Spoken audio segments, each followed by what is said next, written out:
Fala, meus Nerdolas Prime, vocês estão bem? E vamos falar sobre o futuro do DCU, James Gunn e sinais cada vez mais claros de que nem a própria Warner parece confiar totalmente no caminho que está seguindo. Então fica comigo até o final, porque nesse vídeo eu vou te mostrar provas e conexões e declarações do próprio tio Gunn com análises internas da indústria que ajudam a entender que 2026 pode ser um ano extremamente delicado para a DC. Então eu te espero depois da vinheta.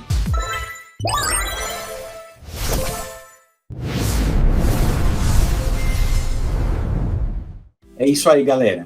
Eu sou o Thiago, sejam bem-vindos ao Resenha Geek. Mas antes da gente chegar naquela resenha brava, já sabe, deixa o like, se inscreva no canal, compartilhe este vídeo, ative o seu sininho de notificação porque o YouTube não está entregando nada. E aproveitando, corre lá e se inscreva também no canal do nosso editor, o Jorgeta, lá do canal Jorgeta Hora Play, porque nesse momento ele deve estar assistindo dorama enquanto edita os seus vídeos. Acertou, miserável.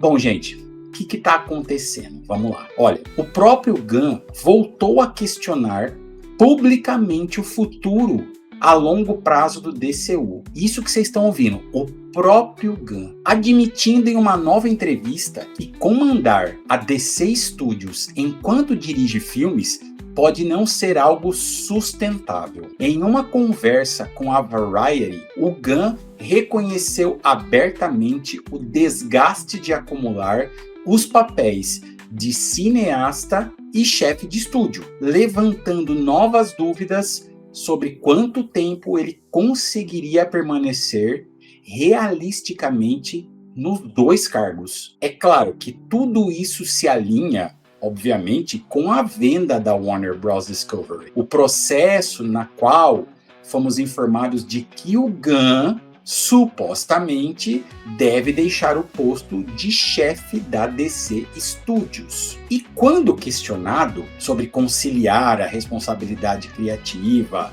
e executiva, ele deixou claro que a situação está bem longe de estar resolvida. E aqui eu abro aspas para o Gunn. Eu ainda não sei se isso é sustentável a longo prazo, disse Gunn.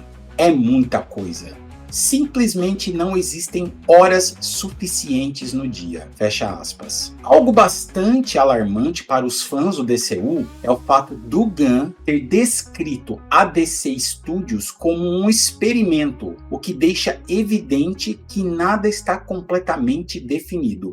E aí, na minha opinião, meus nerdolas, ele acaba se contradizendo, porque ele vem declarando desde o começo que ele já tinha tudo montado na cabeça, que o esquema estava completo, que ele já sabia o que ia fazer, que ele tinha plano para 10 anos, e agora essas declarações são por quê?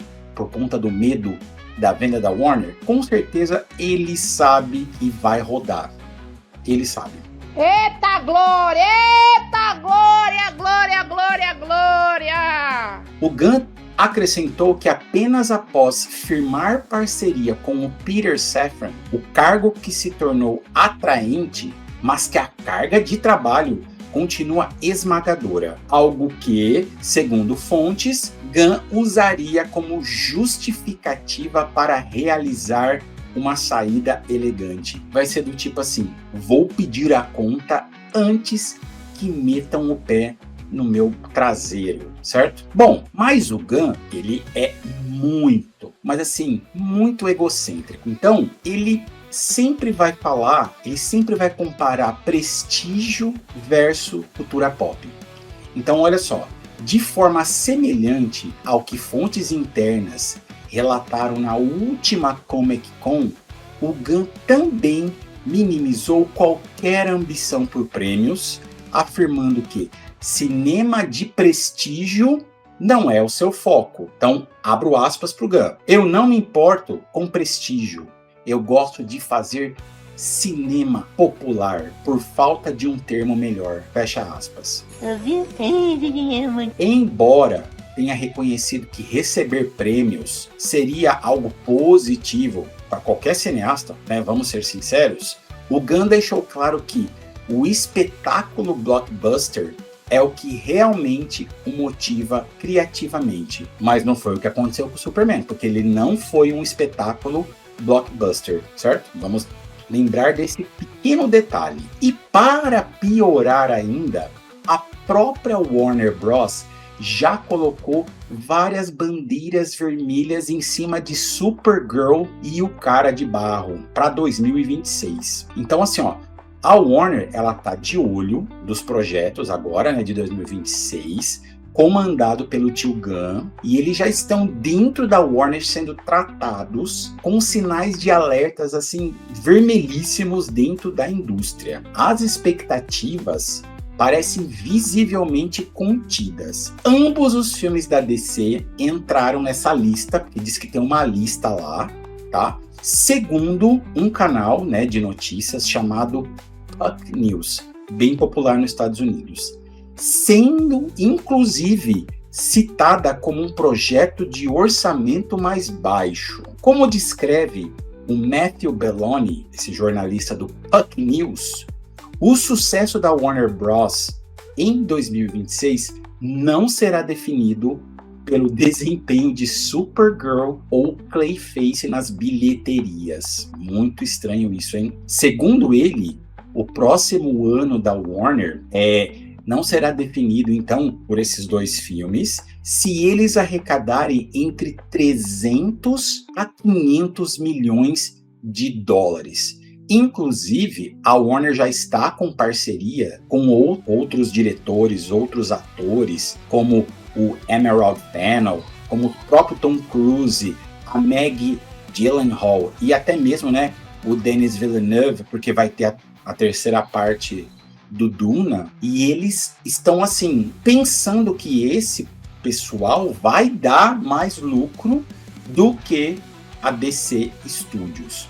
Então eles estão depositando todas as esperanças nesse outro combo que vai se formar aí para 2026, certo? E a forma como o Belloni apresenta essa análise é muito reveladora. Porque assim, ó, se você tem um frontline de super-heróis que você espera que vai ter sucesso, o estúdio deveria posicionar tanto o Supergirl como o Clayface como pilar do estúdio, o que não está acontecendo segundo o Puck News. E eles estão servindo como preenchimento, apostas menores, orçamento reduzido, o famosão tapa-buracos.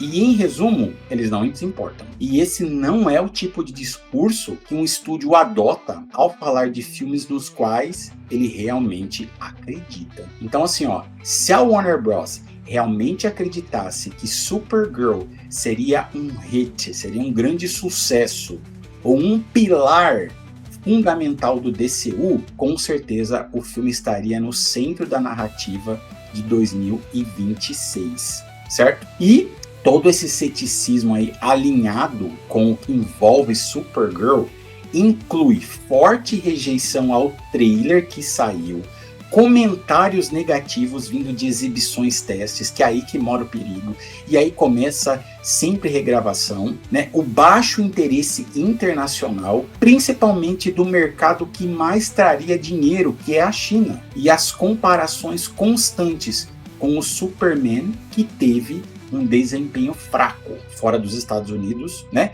De modo geral. E agora, o Puck News basicamente confirma que muitos fãs já suspeitavam. A Warner Bros. Não está contando, então, com o filme para realmente mover o ponteiro, né? Que tristeza. Mas, galera, nem tudo parece ser, assim, o buraco, né? O fundo do poço. O que acontece? O que o Belloni também destacou?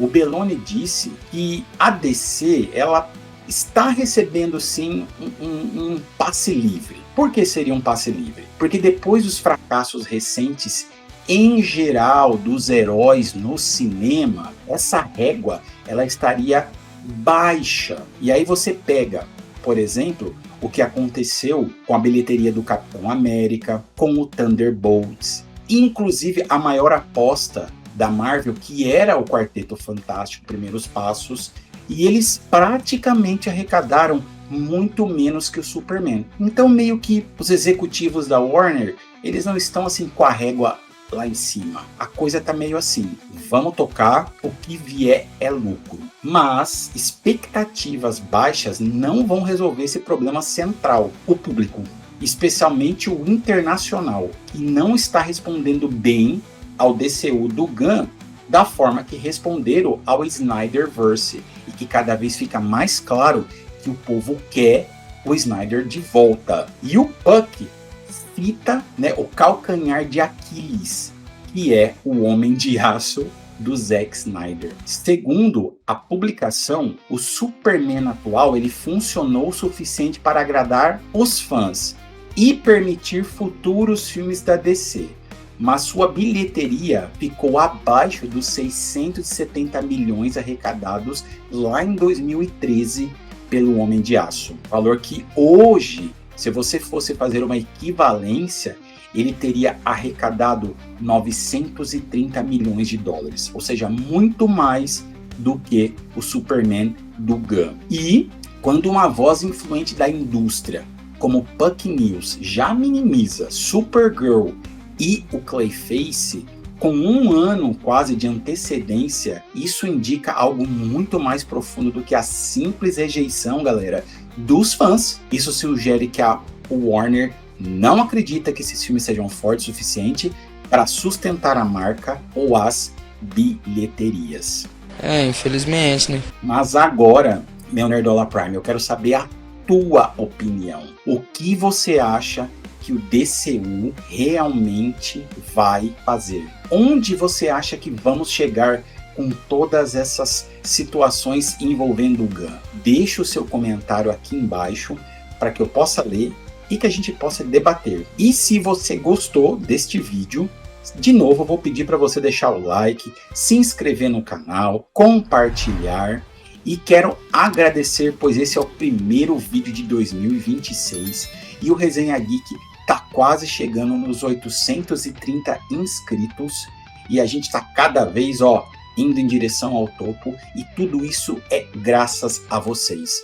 Então, um feliz 2026 para vocês e que esse ano seja muito melhor. Grande abraço e até o nosso próximo vídeo. Falou!